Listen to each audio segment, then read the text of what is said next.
The retro video games, in this case the Genesis games or the Mega Drive games that nobody talks about. We hear and see a lot on YouTube about the Streets of Rage and Sonic the Hedgehog.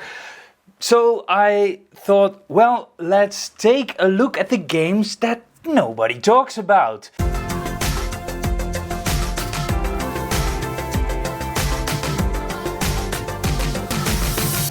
This is already episode number 3 in the series. If you didn't see episode 1 or 2, check out the link in the description. My first video game in this video is a shooter from 1992, so about halfway of the life cycle of the Mega Drive. And it's a shooter that is actually playable. A lot of shooters back in the day were so balls hard, so you could get a lot of playtime out of them because they were so immensely short, but not Biohazard Battle. Especially the first levels are pretty good playable. It gets hard at level 4 or 5 or so. During the first global biowarfare, a powerful new form of retrovirus was released as a deadly reprisal from the enemy. The viruses unleashed biological forces which couldn't be stopped, leaving the planet filled with new and deadly forms of life. The style of this game is grim and a little bit weird. Weird creatures and destroyed cities. You have 4 ships to choose from, which all of them have their unique weapons. You can pick up power-ups to upgrade your current weapon to make it more powerful or switch to other weapons. The graphics are great from a game from that era, and the music is surprisingly well done. Except for the boss fights. It's like they had a toddler jam on some keys of a synthesizer and called it a day.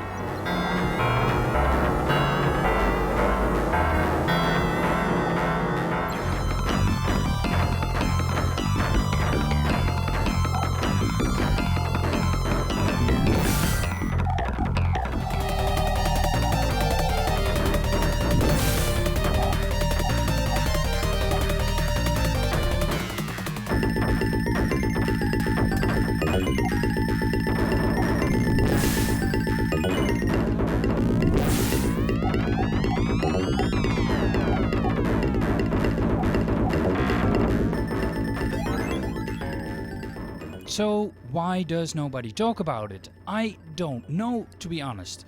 Biohazard Battle is one of the better shooters for the Mega Drive. It's a common title and super cheap. If you are into collecting Genesis games, you should definitely check out Biohazard Battle. For more Sega home console awesomeness from the 80s and the 90s, subscribe to this channel and hit that bell button so you get the notifications of new videos that I upload. The next game that absolutely nobody talks about is Gunstar Heroes. No, just kidding. The next game I replayed for this episode, it was 25 or maybe 27 years since I played this game for the last time. And I have to say, man, those emotions of burning frustration and boiling anger came back very, very quickly. And yeah, I couldn't remember why this game was bad exactly, but now I know it's hit detection, controls, enemy placement, and well, everything else about the game. This is Tailspin. The one thing you have to do right in a game is hit detection, and you couldn't even do that. If not done correctly, it makes your game frustrating and unplayable. Well, congrats developers, you knocked it out of the park, frustration and unplayability. The hit detection is very favorable to enemies, but not you, oh no. You have a ping pong bat as a weapon that only works sometimes. The animation of the bat is there, but most of the time it doesn't do any damage. The controls are responsive, but they feel a little bit stiff. And the platforms feel sometimes like ice. It's hard to aim, you slide right off and your character doesn't always grab onto a platform. The enemy placement is cheap and they tend to jump onto you out of the side of the camera. And you have to take a step back and hope that your ping pong bat works this time. Then the type of enemies. In the first level you have crabs. Once you get it, it's really hard to get rid of. Yes, pun intended. And they keep hurting you once they grabbed onto you. It's almost impossible to kill them, and they are everywhere, literally everywhere. In the second level you have seagulls, which keep attacking you, and they are again next to impossible to kill with your flimsy ping pong bat. In the third level you have also the seagulls. It's just easier to walk past them, then you will get hurt less than when you try to kill them. For the playthrough of the game, to capture footage for this episode, I rage quit. Yeah, 20 minutes of pure frustration. The game is so unfair and so unplayable. It feels like a drag instead of a fun experience. And to make sure that you never ever play it again, they included a maze level in the game. Sorry, I didn't capture footage of that level, seriously. They dared to ask $60 for this piece of garbage back in the days. Yeah, I played it as a kid just to get my money's worth, but not because it was any kind of fun. The goal of the game is to collect a certain amount of crates in each level before you can proceed to the next. Yes, my favorite, searching for stuff. The graphics are colorful and not bad at all. The music is okay at best, but it's not that they put a lot of effort into it. Yeah, why would nobody ever talk about this game? Buried by the sands of time is where it rightfully belongs. I'm talking about good and bad games in this episode, but did you know that there were a lot of Master System games that were better than their Mega Drive counterparts? I made a video about that. The link of that video is in the description below. The Mega Drive had its fair share of shooters on the system, but there weren't much shooters better than this. I'm talking about Gunstar... No. The next game is old, but not that old. What do I mean? Well, I'm talking about the Flintstones. The Flintstones is a colorful platformer game. I always liked the cartoon, but what about the game? The Flintstones is based on a Hanna-Barbera cartoon. Do kids today even know the Flintstones? Those modern day solutions in an old skin? A bird that is a bell, a telephone that is a shell, and a car that is made out of two giant boulders that is held together with two tiny sticks. The game was published by Taito in Japan and North America, and by Sega in Europe. The game was released exclusively for the Genesis and the Mega Drive. You are Fred Flintstone, and you need to recover items by reaching the end of a level, such as Wilma's necklace. Luckily, no searching for stuff in this game. Dodge the enemies, hit them on the head with your bat, and don't fall into pits. Well, pretty standard platformer stuff.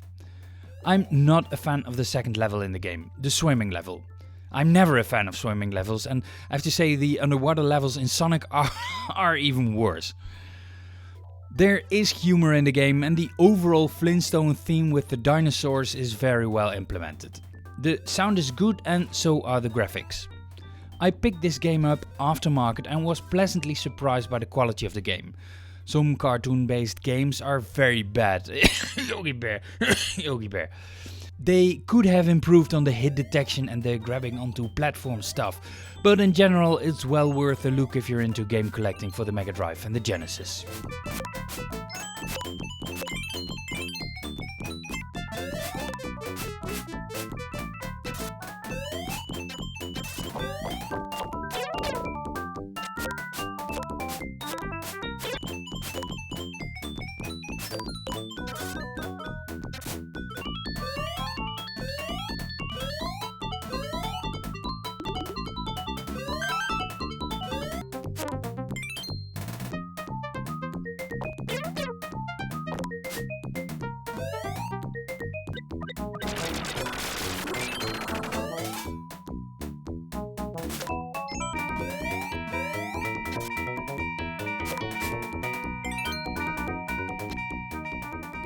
As a kid, I was a big James Bond fan. So when I saw that there was a James Bond game, I absolutely needed to have it.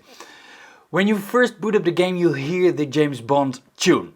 I was so excited as a kid.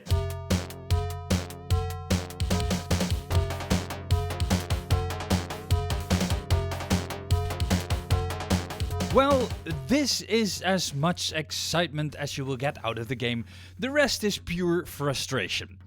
We already discussed the first game turd in this episode. Well, here's the next. We all know James Bond, and James Bond is a man, and we all know that men can only do one thing at a time and really slow. Turning around is such a thing that takes forever, which is in the heat of the battle not really favorable. And turning around while kneel down is impossible for a versatile man like Bond. Also, shooting and walking is impossible. Why would you ever want to walk when you can stand still when you shoot? It's only the main gimmick of the game. And how do you kill this dude without getting hit?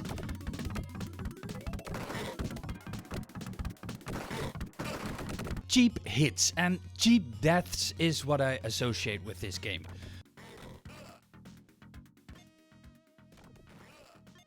The I shoot you while you shoot me scenario is the most common act in this game. The animation takes forever, and by the time you stand back on your feet you will be shot again. Super handy! When you got hit you jump back so much that you will get thrown off platforms really easy. Enemies respawn at places that are hidden for the camera. Talking about cheap hits. Pressing down will sometimes turn your weapon down instead of kneeling whenever the game feels like it. It's these and 100 other little things that make this game just bad. The controls feel incredibly stiff and the character often reacts slow or not at all. Enemies move very quick and you have little time to respond. On top of that, the extreme lag of the Retron 5 makes this game almost unplayable on the machine.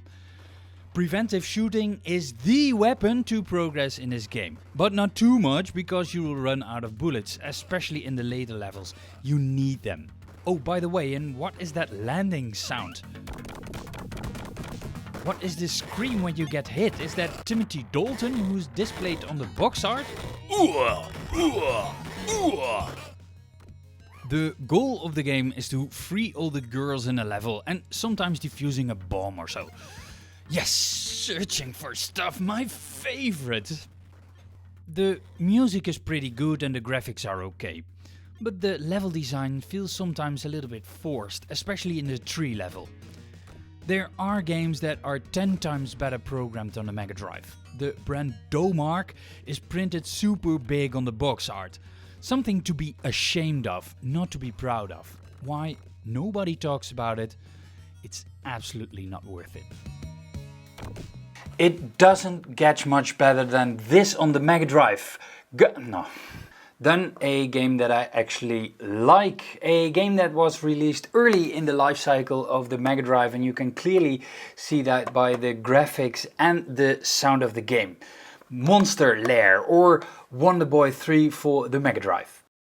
Monster Lair or Wonderboy 3 is the official title of this game, released in 1991. At least that's what the box says. There was Wonderboy 3, the Dragon Strap for the Master System, and there was Wonderboy 3 Monster Lair. Yeah, you lost me somewhere. Wonderboy, the Dragon Strap is a platformer with RPG elements. I never know what to do in RPG games, and the same for the Dragon Strap. But Monster Lair is much more straightforward. No searching for stuff. Luckily, just reach the end of the level, that's the goal. Every level consists of two parts, a run and gun auto-scroll platform part and a shoot 'em up auto-scroll part. In the run and gun part you can shoot left and right, but you can't in the shoot 'em up part. At the end of the shooter section you encounter the level boss. The bosses have some similarities with Fantasy Zone. The boss changes color when he gets hit, so you know you hit him. You can pick up different weapons that you can use for a couple of seconds. Although I like the game and play it from time to time, I still haven't figured out how the life bar works and how many times you can get hit. Fruits extend your life bar and the time you use your weapon, it's something along those lines. In this game, when I'm dead and I don't know exactly when. Keeps life exciting, not? Luckily, when you die, you can start from the point that you died. but of course you can only do that a limited amount of times. The tunes of the game are catchy, but there could have been more variety. But the sound effects especially are very bleepy. I can imagine that your mom would go completely bonkers when you play this game.